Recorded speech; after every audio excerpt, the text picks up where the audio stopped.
5 തവണ ലോക ചാമ്പ്യന്മാരായ ബ്രസീൽ പെരുമയ്ക്കൊത്ത പ്രകടനം പുറത്തെടുക്കാതെ പെടാപ്പാട് പെടുകയാണ്. നിലയില്ലാ കയത്തിലേക്ക് മുങ്ങുന്ന ബ്രസീൽ അവസാനം കളിച്ച 3 ടൂർണമെന്റിലും കിരീടമില്ലാതെ മടങ്ങി. വ്യക്തിഗത മികവ് നോക്കുകയാണെങ്കിൽ ഏതൊരു ടീമിനോടും കിടപിടിക്കാൻ കഴിയുന്ന താരങ്ങൾ ബ്രസീൽ നിരയിലുണ്ട്. പക്ഷേ ഇതൊന്നും കളിക്കളത്തിൽ രക്ഷിക്കുന്നില്ല എന്നതാണ് കഴിഞ്ഞുപോയ മത്സരങ്ങൾ വ്യക്തമാക്കുന്നത്. ഏറ്റവും ഒടുവിൽ പുറത്തുവരുന്ന ദൃശ്യങ്ങളും ഇത് ശരിവയ്ക്കുന്നു. ബ്രസീൽ ടീമിലെയും ഉറുഗ്വേ ടീമിലെയും താരങ്ങൾ പെനാൽറ്റി ഷൂട്ടൌട്ടിന് മുമ്പ് ഒരുമിച്ച് കൂടി നിൽക്കുകയാണ്. ഉറുഗ്വേ താരങ്ങൾക്ക് പരിശീലകൻ മാർസെലോ ബിയേൽസ നിർദ്ദേശങ്ങൾ നൽകുന്നുണ്ട്. താരങ്ങൾ അത് ശ്രദ്ധിക്കുന്നുമുണ്ട്.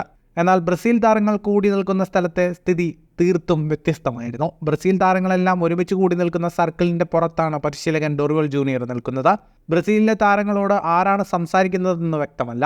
എന്തായാലും ആ ചർച്ചയിലേക്ക് കടക്കാൻ പരിശീലകൻ ശ്രമിക്കുന്നുണ്ടെങ്കിലും താരങ്ങളൊന്നും ഗൗനിക്കുന്നില്ലെന്നാണ് ദൃശ്യങ്ങളിൽ നിന്നും മനസ്സിലാകുന്നത്.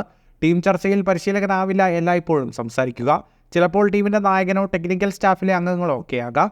എന്നാൽ ബ്രസീലിൻ്റെ കാര്യത്തിൽ ഒരു വ്യത്യാസമുള്ളത് ഡൊറിവൽ ജൂനിയർ ആ ചർച്ചയിൽ ഇടപെടാൻ ശ്രമിക്കുന്നുണ്ടെങ്കിലും അദ്ദേഹത്തിൻ്റെ വാക്കുകൾ ആരും ശ്രദ്ധിക്കുന്നില്ല എന്നതാണ്. ഒരു പരിശീലകന് ടീമിന് മുകളിൽ നിയന്ത്രണം ആവശ്യമാണ്. എന്നാൽ ബ്രസീൽ പരിശീലകന് അതുണ്ടോ എന്ന സംശയമാണ്.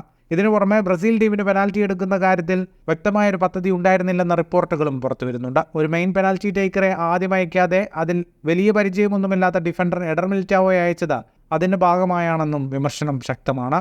ഫുട്ബോൾ ലോകത്തെ കൂടുതൽ വാർത്തകൾക്കും വിശേഷങ്ങൾക്കുമായി സ്പോർട്സ് കഫേ ഇപ്പോൾ തന്നെ സബ്സ്ക്രൈബ് ചെയ്യുക.